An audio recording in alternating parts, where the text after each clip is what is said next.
우리가 사무엘 상의 이야기를 통해서 사울 한 사람의 이 죄악이 그 사회에 어떤 일들을 벌어지는지, 어떤 일로 영향을 끼치는지 우리가 성경을 통해서 보게 됩니다. 한 사람이 사회나 국가를 대표하는, 그 특별히 지도층에 있는 사람은 그 사람의 죄로 인해서 어쩌면 공동체가 파멸에 이르게 되는 거죠.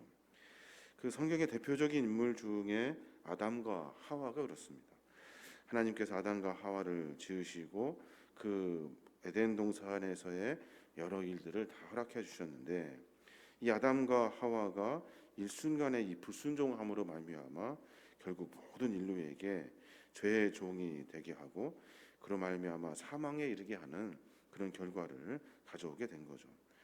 오늘 본문에서도 이런 타락하고 부패한 아담의 후에, 그러니까 이스라엘의 전 국가를 파멸에 몰고 놓았던 그 사울의 이야기를 우리가 또 들여다봐야 하는 겁니다.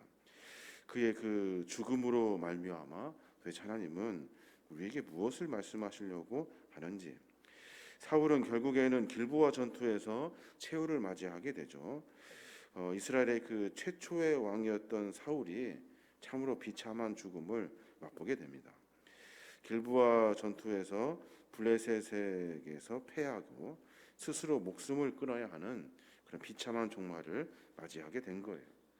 그뿐만이 아니라 자기의 아들들 모두가 다 죽음을 면하지 못하고 전쟁에서 죽는 모습을 사울이 직접 묵도하게 되는 거죠. 죽은 후에 그 시신은 어떻게 됩니까? 블레셋 군사들에게 능욕을 당하고 수모를 받게 되는 거예요. 전투의 패배뿐만이 아니라 이스라엘 나라 전체에 블레셋 군사로 말미암아 비참한 최후를 맞게 되고, 또 통치자라고 하는 한 사람, 이 사울의 허물과 죄로 인해서 그 가족과 모두가 다 패망하게 되는 그런 도탄에 빠지게 되는 그런 상황을 우리가 본문을 통해서 보게 됩니다.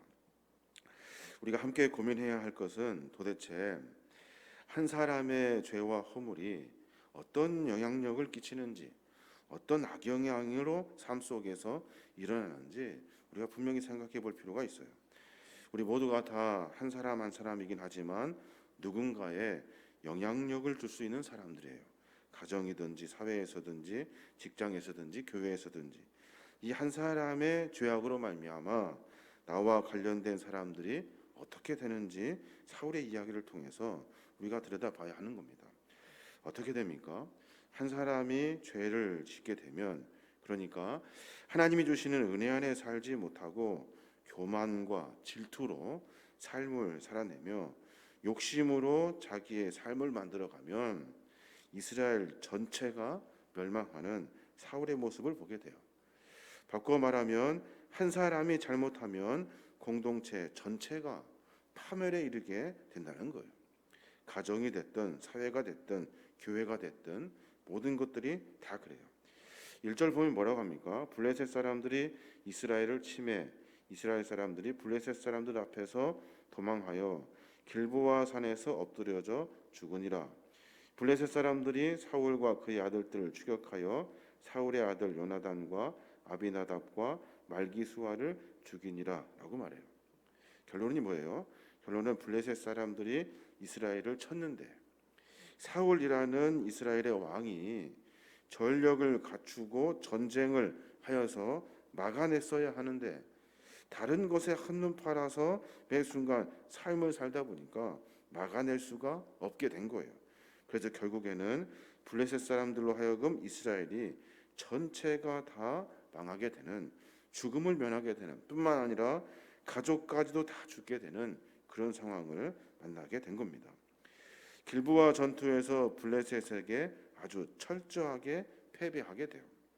사울이 한 일이 뭐예요? 사울은 블레셋의 그 장수 골리앗을 이기게 되고 그 전쟁의 그 기운을 받아가지고 이스라엘 군사의 사기가 하늘을 찌르는 순간이 있었다고요.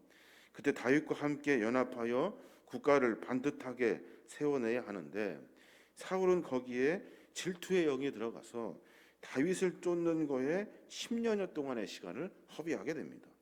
그리고 그가 만들었던 그 군사들 3천 명의 별정대, 그러니까 최정예 부대를 엉뚱한 곳에 힘을 소모하게 하는 그런 어리석음을 범하게 되는 거예요. 그래서 그 블레셋 군사들이 강력하지 않고 그렇게 대단하지 않은데도 불구하고 당할 수밖에 없는 그런 어리석음을 범하게 되는 겁니다. 한 사람의 질투, 한 사람의 교만, 한 사람의 죄로 말미암아 자기가 하는 일들을 통해서 공동체가 파괴되고 있다는 사실을 분명하게 깨달아야 하는 거예요. 어떻게 해야 돼요? 매번 깨어 있어서 내가 하는 일이 옳은지 그른지를 늘 분별하며 삶을 살아야 하는 거예요. 어려운 일이지만 그것을 충실하게 고민하고 하나님께 은혜를 구할 때 그때 우리의 삶을 통해서 공동체가 살아나게 되는 거예요. 사울은 그런 삶을 살지 못했다는 거예요. 뿐만 아니라 자기의 아들들이 다 전사하고 맙니다.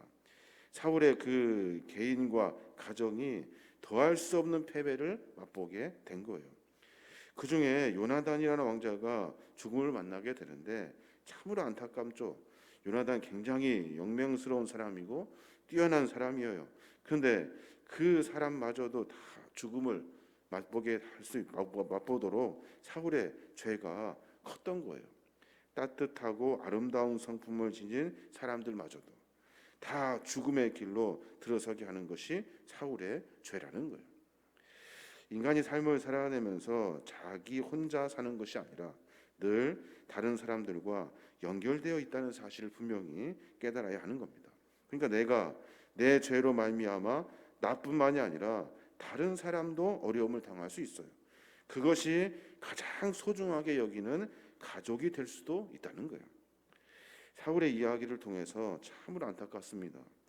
그가 처음에 왕이 되어서 블레셋을 이기고 난 다음에 그가 만들었던 별정대 3천 명의 군사를 가지고 전의를 다지고 전력을 더 강화했다면 아마 튼튼한 민족 국가가 되었을 거예요.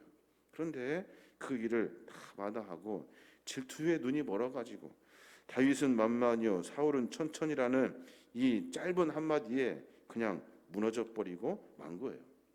우리 안에 이 교만의 마음, 자기를 높이려고 하는 마음 때문에 패가망신하게 되는 거예요. 죄는 내 삶 속에서 나를 높이려고 하는 것에서부터 시작하게 되는 거예요. 그러면 가장 소중한 것을 잃어버리게 되는 거예요. 또 하나, 한 사람의 죄악으로 말미암아 그의 삶의 모습을 보면 어떻게 하나님이 일하시냐면 수모를 당하게 하셔요. 수모를. 사울이 지금 자기가 화에 맞아서 죽을 직전에 있을 때 그때 나를 좀 죽여주라고 부탁을 합니다. 자기 그 병사에게. 근데 병사가 그럴 수 없다고 그래요. 어떻게 됩니까? 사울이 자기의 칼을 뽑아가지고 그 위에서 이렇게 엎드려져 죽게 됩니다. 스스로 자기가 어떤 뭐 대단하게 무슨 뭐 자결을 함으로 말미암아 자기의 의를 높이려고 했든지 어떤 의도인지는 모르지만 여하튼 자기 아들들은 다 블레셋 군사와 싸우면서 죽었는데 자기는 스스로 목숨을 끊어서 그런 여러 가지 어려움을 피하려고 했던 사울의 모습을 보게 됩니다. 용맹성을 가시하는 것이 아니라 자기의 어떤 수고로움을 덜기 위해서. 참으로 안타까운데 모든 백성들이 그 광경을 다 보게 되고 알게 되죠. 결국에 어떻게 돼요? 시신들 그 백성들과 함께 죽었던 시신 더미 안에서 블레셋 사람들이 왕의 사울의 시체를 발견합니다. 그리고 나서 목을 막 베어 가지고 벽에 걸고 시신들을 다 뭐 갑옷을 벗겨 가지고 수치를 당하게 합니다. 어려움 속에서 삶을 살아내면서 자기의 삶의 모습을 점검하고 하루하루 내 삶의 길이 어떠한지를 늘 고민하지 아니하면 나로 말미암아 수많은 사람들이 어려움을 당하고 고초를 당할 뿐만 아니라 자기의 삶의 후대들이 자기의 삶의 기억을 수치로 기억해내게 한다는 거예요. 그래서 생각하면 기쁘고 고맙고 감사해야 되는데 생각하면 화가 나고 생각하면 수모를 당했던 일들이 잘했다고 하는 백성들이 후대에 사울에 대한 평가가 수치심으로 가득하게 만들어 버린다는 거예요. 삶의 여정 가운데 여러 일들이 있습니다. 근데 그 가운데서도 내 삶의 이 인생, 짧은 인생뿐만 아니라 후대에 사람들이 기억할 것을 늘 생각하며 삶의 모습을 점검해야 하는 겁니다. 블레셋 사람들이 사울의 시신을 가지고 장난을 치고 사람들이 보고 조롱할 수 있도록 벽산 성벽에 못 박아 버렸어요. 많은 사람들이 그걸 보고 사울의 행적을 기억합니다. 그리고 나서 모두가 다 안타깝고 고마운 마음이 아니라 수치스럽고 원망의 마음으로 다 돌려버리게 한 거예요. 한 사람의 죄와 허물은 그 한 사람 개인에 국한되지 않습니다. 내가 이 삶을 살아내지만 나 한 사람의 여러 가지 죄악은 나에서 그치는 것이 아니에요. 연결되어 있다는 거예요. 그 사회가, 공동체가, 내 이웃이 도탄에 빠지게 되고 우리의 가정까지도 다 파괴시켜 버리고 결국에는 자기 자신의 수모를 당하게 되는 거예요. 인생을 참 얼마 살지 못했습니다만은 우리의 삶의 여정이 그래서 오늘 하루가 중요한 거예요. 오늘 하루 하나님 보시기에 합당한 믿음의 삶. 그러니까 내가 어떻게 할지를 잘 모르거든요. 그러니까 하나님께 묻고 하나님, 내가 지금 하려고 하는 선택의 순간이 있는데 그때 내가 이렇게 하는 것이 옳은지 그른지를 한 발짝 물러나서 전능하신 하나님께 묻고 우리에게 늘 함께 동행해 주시는 성령의 인도함을 받아야 하는 거예요. 그래야 나도 살고 이웃도 살고 내 가족도 살고 내가 죽은 후에 수많은 사람들이 수치와 원망이 아니라 존경과 감사와 고마움을 만나게 되는 그런 은혜를 누리게 되는 겁니다. 오늘 하루 가운데 사울의 이야기를 묵상하면서 이미 우리는 결론을 알고 성경 본문을 보고 있지만 사울의 이야기를 보며 인생의 삶의 모습을 점검해 보게 됩니다. 오늘 하루도 실수하지 않도록 내 안의 욕심이 나를 이끌어가지 아니하도록 하나님 나를 좀 붙들어 주십시오. 하나님이 함께해 주시는 은혜의 삶으로 말미암아 하나님의 거룩한 뜻을 이루어낼 수 있도록 나를 자랑하는 것이 아니라 하나님을 자랑하는 내 인생이 될 수 있도록 하나님 도와주십시오라는 기도가 우리의 기도가 되어야 될 줄로 믿습니다. 오늘 하루 가운데 어렵지만 우리의 삶을 점검하여서 내 공동체, 내 인생을 다시 점검하고 주 앞에 나아가는 저와 여러분이 되시길 주님의 이름으로 축원합니다.